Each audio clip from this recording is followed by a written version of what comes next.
अस्सलाम वालेकुम, welcome back to innovate IT zone. आज के वीडियो लेक्चर में हम लोग इन्फ्रेंशियल स्टैटिस्टिकल एनालिसिस का पार्ट 2 स्टार्ट करेंगे।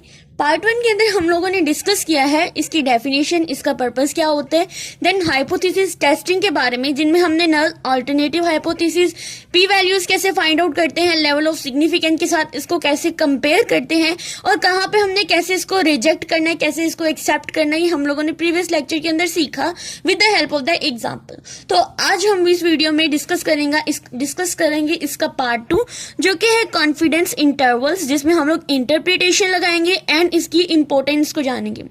तो विदाउट टाइम वेस्टिंग हम लोग चलते हैं अपने नोट्स की तरफ और इसको करते हैं start with the help of the example, exams point of view से। कॉन्फिडेंस इंटरवल की अगर हम लोग डेफिनेशन की बात करें तो कॉन्फिडेंस इंटरवल जैसे कि आपको पता है कोई ना कोई रेंज होती है, कोई इंटरवल होता है, कोई पार्ट होता है, या आप कह सकते हैं कोई ऐसा एरिया होता है जिसका यूज करते हुए हम लोगों ने अपनी पॉपुलेशन पैरामीटर के अबाउट प्रेडिक्शन बनानी है, वो हमारे पास होता है, हमारे पास कॉन्फिडेंस इंटरवल। ठीक है, और इसके अंदर एक चीज इंपॉर्टेंट होती है कॉन्फिडेंस लेवल। फॉर एग्जाम्पल, अगर किसी हॉस्पिटल में ये कहा जाता है कि उनके पेशेंट्स जो हैं वो तकरीबन 98% ठीक होकर जाते हैं, ये उन्होंने एस्टिमेशन लगाई, ये प्रेडिक्शन बनाई है उन्होंने अपने हॉस्पिटल के पेशेंट से रिलेटेड। जबकि अगर हम लोग, और उसने ये भी कहा है कि उसके अंदर वो 99% उसका अंदर कॉन्फिडेंस है, यानी उसका जो कॉन्फिडेंस लेवल इतना है कि वो ये कह रहे हैं कि 98% उनके हॉस्पिटल से पेशेंट ठीक होकर जाते हैं। ठीक है, ये उसने प्रेडिक्शन लगाई है, उसके अंदर इतना कॉन्फिडेंस है, उसका कॉन्फिडेंस लेवल 99% है और वो कह रहे हैं कि हमारे पेशेंट 98% ठीक होकर जाते हैं। तो इसका मतलब क्या हुआ कि हम लोग बेसिकली एक और इंपॉर्टेंट बात यह है कि जो कॉन्फिडेंस इंटरवल होता है इसके अंदर जो एस्टिमेशन लगाई जाती है वो बिल्कुल करेक्ट एस्टिमेशन होती है, यानी जो अंदाजा हम लगाते हैं वो काफी हद तक बिल्कुल क्लियर होता है। अगर उस हॉस्पिटल वालों ने कहा है कि 99% कॉन्फिडेंस के साथ उन्होंने कहा है कि 98% पेशेंट उनके हॉस्पिटल से बिल्कुल ठीक होकर जाते हैं, तो इट्स मीन कि इसी रेंज में ही पेशेंट है जो ठीक होकर जाते हैं। मे बी वो 96 से 99% के बिटवीन भी आ सकता है, और उनका जो इंटरवल है, यानी उनका जो बेसिक इंटरवल वो 98% उन्होंने रखा हुआ है। लेकिन हो सकता है कि उसकी जो रेंज है, जो रेंजिंग एरिया है, वो उनका 96 टू 99 हो या 94 टू 99 हो, यानी इतनी उनकी रेंज हो सकती है और इतनी रेंज के दरमियान में उनका वो कॉन्फिडेंस इंटरवल आ सकता है। ठीक है, अंडरस्टैंड। और अगर इससे रिलेटेड फिर भी आपको कोई है क्वेश्चन तो आप मुझे पूछ सकते हैं। और इसके अलावा हम इसकी इंपॉर्टेंस को जान लेते हैं।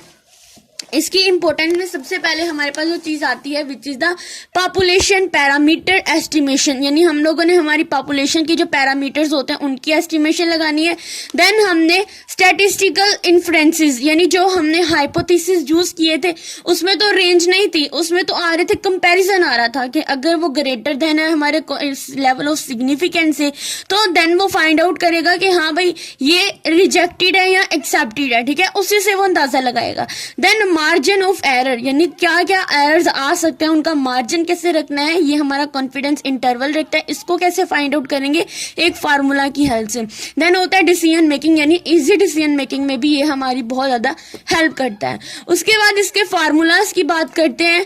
कॉन्फिडेंस इंटरवल मीन्स के लिए जो इसका फार्मूला होता है, सबसे पहले तो हम एक सैंपल मीन्स लेते हैं, देन उसके बाद हम जी वैल्यू लेते हैं। जी वैल्यू कैसे फाइंड आउट करते हैं वो तो हम लोग ऑलरेडी प्रीवियस लेक्चर के अंदर डिस्कस कर चुके हैं। देन उसके बाद हमारे पास आता है स्टैंडर्ड एविएशन, ठीक है, एंड देन हमारे पास आता है साइज। ये सारी चीजें, यानी एक्स बार का मतलब होता है हमारे पास ये सैंपल मीन्स है। देन हमारे पास G which is the G value, और ये चीजें ये वो हैं जो हमें गिवन होंगी, राइट। उसके बाद हमें क्या क्या चीजें फाइंड आउट करनी है। अगर मैं सिर्फ इतने पोर्शन की बात करती हूँ तो ये मेरे पास स्टैंडर्ड एरर होता है। ठीक है, हमें कॉन्फिडेंस इंटरवल में ज्यादातर एरर्स को ही सॉल्व करना होता है।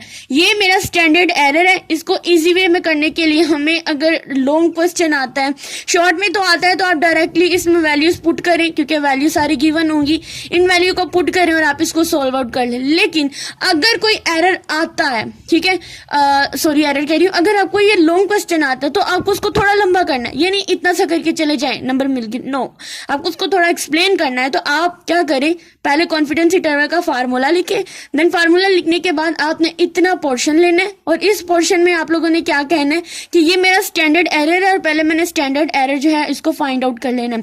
देन आपने मार्जिन ऑफ एरर क्या है कि ये जो स्टैंडर्ड एरर है इसके साथ आप जी को मल्टीप्लाई करा दें। जब आप इसको मल्टीप्लाई करा देंगे तो आपके पास मार्जिन ऑफ एरर की जो भी आपके पास वैल्यू है वो आ जाएगी। देन उसके बाद आपने क्या करना है, कॉन्फिडेंस इंटरवल फाइंड आउट कर लेना है। जब आप margin of error find out कर लेंगे उसकी जो भी वैल्यू आएगी वो आप लोग इजीली कैलकुलेट कर सकते हैं। ठीक है, तो कॉन्फिडेंस इंटरवल में चूंकि हमने बात की है इसमें रेंजेस आती हैं, दो पैरामीटर आते हैं और उनके दरमियान की जो वैल्यूज है वो एक्चुअली हमने फाइंड आउट करनी होती है। तो यहाँ पे देखिए एक्स बार है प्लस माइनस मार्जिन एरर है। अगर मैं एक्स बार की बात अगर मैं एक्स बार को मार्जिन एरर के साथ माइनस करती हूँ तो मेरे पास एक वैल्यू आएगी, और अगर मैं इसको इसके साथ प्लस करती हूँ तो मेरे पास दूसरी वैल्यू आएगी। और इंटरप्रिटेशन लास्ट पे, इंटरप्रिटेशन क्या होता है कि जो भी इसका कॉन्फिडेंट इंटरवल आया है हमने बताना है कि इतने % कॉन्फिडेंस लेवल के साथ उसने जो एस्टिमेशन लगाई थी वो इन रेंज में आ रही है। ठीक है, एक क्वेश्चन सॉल्व करते हैं, इस क्वेश्चन से आपको ज्यादा अच्छे से क्लैरिटी आ जाएगी। क्वेश्चन क्या है, एक यूनिवर्सिटी ने एस्टिमेशन लगाई है कि उनका जो स्टूडेंट्स का एवरेज जीपीए होता है वो 3.5 के बिटवीन होता है या 3.5 है। ठीक है, ये उन्होंने एस्टिमेशन लगाई है। आपने क्या करना है, फाइंड आउट करना है the confidence interval with the 90% confidence level. यानी उनका जो कॉन्फिडेंस है 90%, वो यूनिवर्सिटी वाले 90% कॉन्फिडेंस लेवल के साथ कह रहे हैं कि हमारे स्टूडेंट का जो एवरेज जीपीए वो 3.5 है। एंड और हमारे पास कॉन्फिडेंस लेवल भी गिवन है और हमारे पास और भी क्या चीजें गिवन है, हमारे पास सैंपल मीन्स भी गिवन है, स्टैंडर्ड डेविएशन भी गिवन है, हमारे पास साइज भी गिवन है और जी की वैल्यू भी गिवन है विद द 90% कॉन्फिडेंस लेवल के साथ। ठीक है, सबसे पहले अगर कॉन्फिडेंस इंटरवल के फार्मूला की बात करते हैं तो वो x bar plus minus z into standard deviation divided by square root 9। ठीक है, अगर आप पीछे देखते हैं तो आपको ये फार्मूला नजर आएगा। ठीक है, लेकिन मैंने आपको बात कही कि हमारे पास इन सब की वैल्यूज गिवन है, हम सिंपल इनमें वैल्यूज पुट करेंगे, दो इंटरवल्स फाइंड आउट कर लेंगे। लेकिन मैं चाहती हूँ कि अगर लॉन्ग क्वेश्चन वाइज आए तो आपको अंदाजा हो कि आपने कैसे करना है। तो क्या करना है, आपने यहाँ पर लिखना है स्टेप 1। ठीक है, और स्टेप 1 में आपने क्या लिखना है, कैलकुलेट स्टैंडर्ड एरर। ठीक है, और आपने स्टैंडर्ड एरर जो है वो कैलकुलेट कर लेना है। ठीक है, फॉर एग्जांपल मेरे पास जो है वो स्टैंडर्ड डेविएशन की वैल्यू है 0.4 एंड मेरे पास जो भी इसका साइज है वो आया है मेरे पास 40।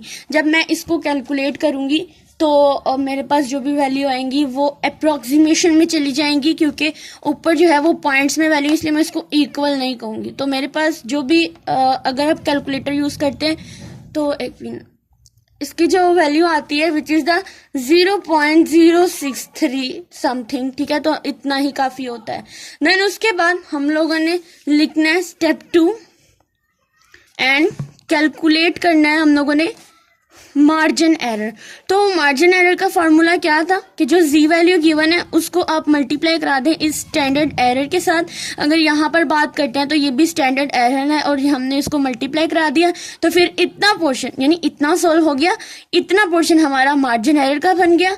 फिर हमने क्या करना है, हमारे पास कितनी जी वैल्यू थी 1.645 इनटू स्टैंडर्ड एरर कितना आया 0.063। इनको अगर हम लोग कैलकुलेट करते हैं तो इनकी भी अप्रोक्सीमेशन ही लगाएंगे और अप्रोक्सीमेशन से हमारी इसकी जो वैल्यू आएगी विच इज द 0.104 समथिंग। ठीक है, तो आपने इतना ही रहने देना है।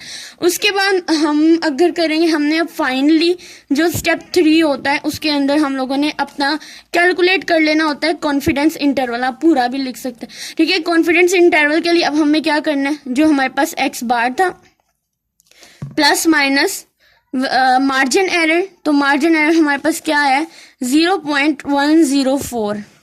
ठीक है, अब देखें, अब हमारे पास ये जो एक्स बार है इसकी वैल्यू है 3.5 प्लस माइनस 0.104। अब मैंने 3.5 को प्लस कर देना है 0.104 के साथ एंड मैंने 3.5 को माइनस कर देना है 0.104 के साथ। तो मेरे पास दो रेंजेस आएंगी। अब उन दो में से क्या आएगा, यानी अगर मैं इसको प्लस करती हूँ तो मेरे पास जो वैल्यू आती है वो आती है मेरे पास 3.604। एंड अगर मैं इसको माइनस करती हूँ तो मेरे पास जो वैल्यू आती है 3.396। ठीक है, ये मेरे पास दो वैल्यूज आ गया। माइनस की वैल्यू हम पहले लिख लेते हैं 3.396 एंड यहाँ पर मैं पॉजिटिव वैल्यू लिखी 3.604। ठीक है, ये मेरे पास इंटरवल है जिनके दरमियान में उन्होंने एस्टिमेशन लगाई थी कि जो उनका जीपीए आता है वो 3.5 आता है। उन्होंने एस्टिमेशन लगाई और उनका कॉन्फिडेंस लेवल था 90%। तो मैं यहाँ पे अब लगाऊंगी इंटरप्रिटेशन। इंटरप्रिटेशन क्या होता है कि उसको समराइज करना, यानी अंदाजा लगाना कि जो उन्होंने अंदाजा लगाया था क्या वो बिल्कुल करेक्ट है।